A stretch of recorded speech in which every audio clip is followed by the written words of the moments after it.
परिवार वाले कहते लड़की को पढ़ाने से क्या फायदा, लेकिन सावित्रीबाई ने हार नहीं मानी।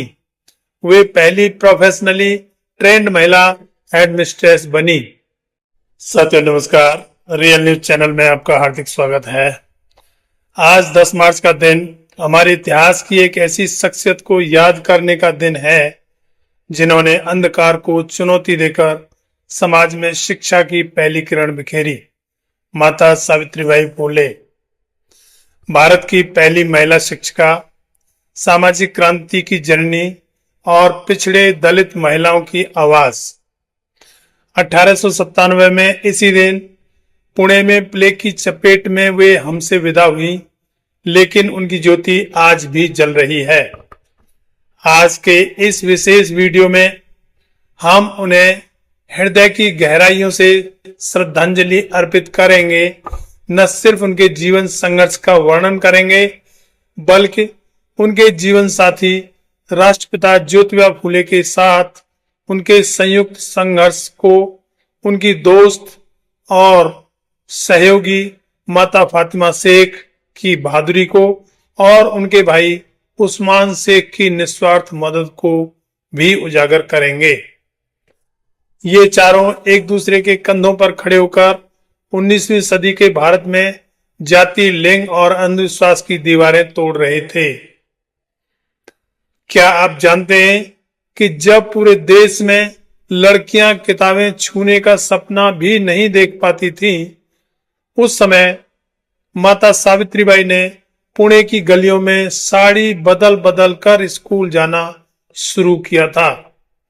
ये कहानी सिर्फ इतिहास नहीं, एक सच्ची प्रेरणा है। चलिए शुरू करते हैं इस यात्रा को। सावित्रीबाई के जन्म से लेकर उनकी अमर विरासत तक। अगर ये वीडियो आपको छू जाए तो लाइक, शेयर और सब्सक्राइब जरूर करें। जय भीम, जय भारत। दोस्तों, कल्पना कीजिए 3 जनवरी 1831 बॉम्बे प्रेसिडेंसी के सातारा जिले के एक गांव नायगांव को खंडोजी, नेवसे पाटिल और लक्ष्मी के घर 4 बहनों में सबसे छोटी एक माली परिवार की बेटी का जन्म हुआ, जिसका नाम रखा उन्होंने सावित्री। उस दौर में माली जैसे शूद्र समुदाय की लड़कियां शिक्षा का नाम भी नहीं सुनती थीं। सावित्रीबाई का बचपन खेतों में बीता, जहां वे पिता के साथ काम करती, लेकिन सपनों में कुछ और था। 9 साल की उम्र में मात्र 13 साल के ज्योतिबा फुले से उनका विवाह हो गया। ज्योतिबा, जो बाद में राष्ट्रपिता कहलाए, एक माली परिवार से ही थे, लेकिन उनके मन में समाज सुधार की चिंगारी पहले से सुलग रही थी। विवाह के समय सावित्रीबाई अनपढ़ थी, लेकिन ज्योतिबा ने उन्हें पढ़ाना शुरू कर दिया। घर के खेतों में काम करते हुए ज्योतिबा और उनकी मेंटर सगुणाबाई क्षीरसागर ने सावित्रीबाई को प्राइमरी शिक्षा दी। फिर सखाराम यशवंत परांजपे और केशव शिवराम भावलंकर के मार्गदर्शन में वे आगे बढ़ी। 1846-47 में अंग्रेजी स्कूल से उन्होंने परीक्षाएं पास की। वे अमेरिकी मिशनरी सिंधिया फारर के अहमदनगर संस्थान और पुणे के नॉर्मल स्कूल में शिक्षिका प्रशिक्षण लेने वाली पहली भारतीय महिला बनी। दोस्तों, ये संघर्ष आसान नहीं था। समाज उन्हें ताने मारता। परिवार वाले कहते लड़की को पढ़ाने से क्या फायदा, लेकिन सावित्रीबाई ने हार नहीं मानी। वे पहली प्रोफेशनली ट्रेंड महिला हेडमिस्ट्रेस बनी। उनके जीवन का पहला बड़ा संघर्ष था खुद को शिक्षित बनाना। जब पुरुष प्रधान समाज में महिलाओं को किताबें छूने का अधिकार नहीं था, सावित्रीबाई ने न सिर्फ पढ़ा बल्कि पढ़ाना भी सीखा। ये उनकी जिंदगी का आधार बना, जो आगे चलकर लाखों महिलाओं की जिंदगी बदलेगा। अब बात करते हैं राष्ट्रपिता ज्योतिबा फूले की। सावित्रीबाई के जीवन साथी जो उनके संघर्ष के सबसे मजबूत सहारे बने। ज्योतिबा का जन्म 11 अप्रैल 1827 को पुणे में हुआ। वे भी माली परिवार से थे, लेकिन ब्राह्मण प्रधान समाज की असमानताओं से वे तंग आ चुके थे। उन्होंने सत्यशोधक समाज की स्थापना की, जो जाति व्यवस्था के खिलाफ आवाज बुलंद करने वाला पहला संगठन था। सावित्रीबाई और ज्योतिबा की जोड़ी ने 1848 में इतिहास रचा। पुणे के भिड़ेवाड़ा में भारत का पहला लड़कियों का स्कूल खोला। शुरुआत में स्कूल में सिर्फ 9 छात्राएं ही थीं, जो जल्दी ही उनकी संख्या 25 हो गई। पाठ्यक्रम में गणित, विज्ञान, सामाजिक अध्ययन की पढ़ाई शुरू की, लेकिन विरोध अकल्पनीय, जिसकी कोई कल्पना नहीं की जा सकती। ब्राह्मणों ने पत्थर मारे, गंदगी फेंकी, गोबर फेंका, लेकिन सावित्रीबाई स्कूल जाते समय अतिरिक्त साड़ी ले जाती, ताकि साड़ी गंदी होने पर उसको बदलकर स्कूल में ठीक ढंग से पढ़ाया जा सके। 1849 में ब्राह्मणों के दबाव में ज्योतिबा राव के पिता ने उन्हें पहले तो काफी समझाने की कोशिश की, मगर ज्योतिबा के द्वारा नहीं मानने पर उन्हें अपने घर से निकाल दिया और मनुस्मृति का हवाला देकर कहा कि लड़कियों को पढ़ाना पाप है। लेकिन ज्योतिबा ने हार नहीं मानी। उन्होंने 18 स्कूल खोले लड़कियों के लिए। 1851 तक पुणे में 3 स्कूल खोले, जिनमें छात्राओं की संख्या 150 हो गई थी। 1857 की क्रांति में स्कूल बंद हुए, लेकिन वे लड़े। ज्योतिबा ने किताबें लिखी, गुलामगिरी, सेतकयांचा, आसुड। सावित्रीबाई उनके साथ कंधे से कंधा मिलाकर चली। वे विधवा पुनर्विवाह के पक्ष में थे और बाल विवाह के खिलाफ। एक बार सावित्रीबाई ने निचली जाति के प्रेमी लड़के को लिंचिंग से बचाया, ब्रिटिश कानून का हवाला देकर। दोस्तों, ये जोड़ी सिर्फ पति पत्नी नहीं, बल्कि क्रांति के योद्धा थे। ज्योतिबा ने कहा था, सावित्री मेरी आधी आत्मा है। अब आती हैं माता फातिमा शेख, सावित्रीबाई की बहन जैसी दोस्त, जो भारत की पहली मुस्लिम महिला शिक्षिका बनी। जन्म 9 जनवरी 1831 पुणे के गंजपेट में। फातिमा उस्मान शेख की बहन थी। जब ज्योतिबा राव उनके भाई उस्मान शेख के दोस्त बने, तो फातिमा को पढ़ाने का मौका मिला। उन्होंने सावित्रीबाई के साथ नॉर्मल स्कूल से ग्रेजुएट किया। सिंधिया फारर से ट्रेनिंग ली 1848 में। जब भिड़ेवाड़ा से स्कूल हटाना पड़ा, तो फातिमा और सावित्रीबाई ने उस्मान के घर में इंडिजिनस लाइब्रेरी खोली। फातिमा ने मुस्लिम लड़कियों को भी पढ़ाया। जब समाज कहता था कि महिलाएं घर से बाहर ना निकलें, 1851 में थॉमस एस्किन पेरी की मदद से उन्होंने 2 नेटिव फीमेल स्कूल खोले।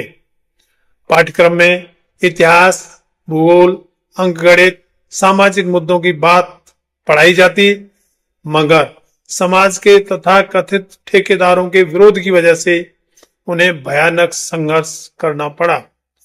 ज्योतिबा राव के परिवार ने फूले दंपति को निकाला, तो शेख परिवार ने उनके लिए अपना घर खोल दिया।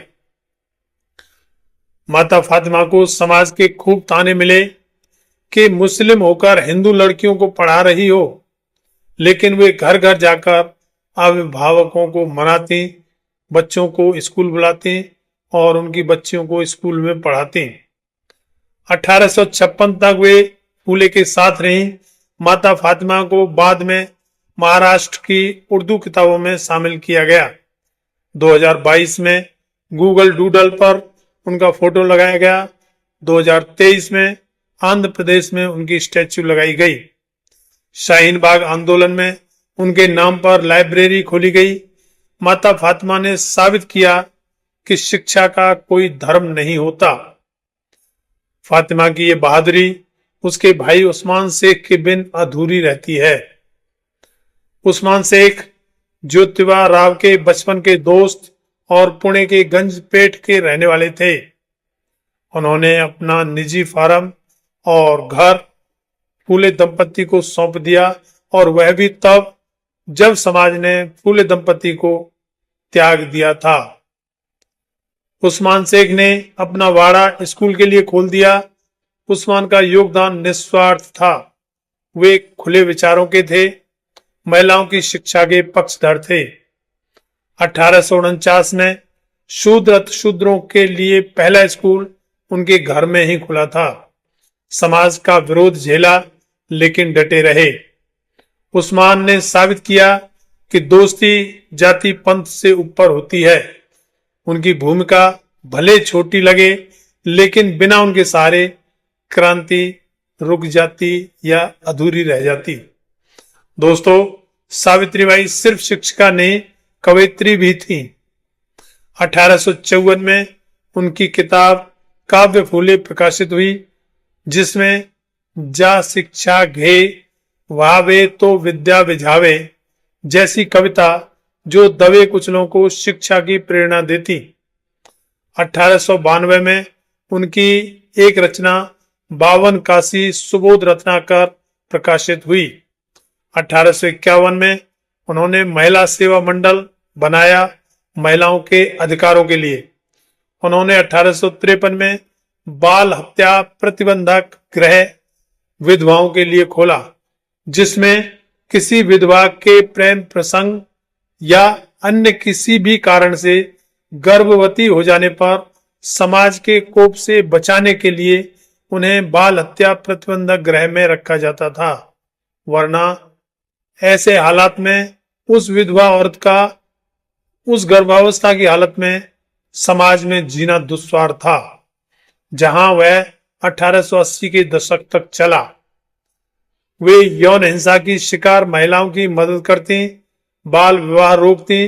1897 की प्लेग महामारी में उन्होंने गोद लिए बेटे यशवंत के साथ मिलकर एक क्लिनिक खोला। मुंदवा के महार बस्ती में एक बच्चे को बचाते हुए वो खुद बीमार पड़ गईं और 10 मार्च 1997 को रात 9 बजे वो इस दुनिया से चल बसी। उनके संघर्षों ने 18 स्कूलों को जन्म दिए, जाति लिंग भेद मिटाए, ज्योतिबा राव के साथ मिलकर सत्य शोधक समाज चलाया। ये सब माता फातिमा और उस्मान शेख के सहयोग से ही संभव हो पाया। आज माता सावित्रीबाई को आधुनिक भारत की शिक्षा मां कहा जाता है। 1983 में पुणे में उनका स्मारक बनाया गया। 1998 में उनके फोटो के साथ डाक टिकट जारी किया गया। 3 जनवरी उनके जन्मदिन को बालिका दिवस घोषित किया गया। 2015 में पुणे यूनिवर्सिटी का नाम उनके नाम पर माता सावित्रीबाई विश्वविद्यालय पुणे रखा गया। 2017 में गूगल डूडल पर उनका फोटो लगाया गया और 2025 में हिंदी बायोपिक फूले रिलीज की गई। मां फातिमा की तरह उनकी विरासत भी महिलाओं को मजबूत बनाती है, यानी कि प्रेरणा देती है। माता सावित्रीबाई, ज्योतिबा, फातिमा और उस्मान शेख, आपकी ज्योति आज भी जल रही है और हृदय की गहराइयों से श्रद्धांजलि। अगर यह संघर्ष आपको प्रेरित करे तो कमेंट में बताएं, सब्सक्राइब करें और अगले वीडियो में फिर मिलते हैं। जय माता सावित्रीबाई फुले, जय भीम, जय भारत।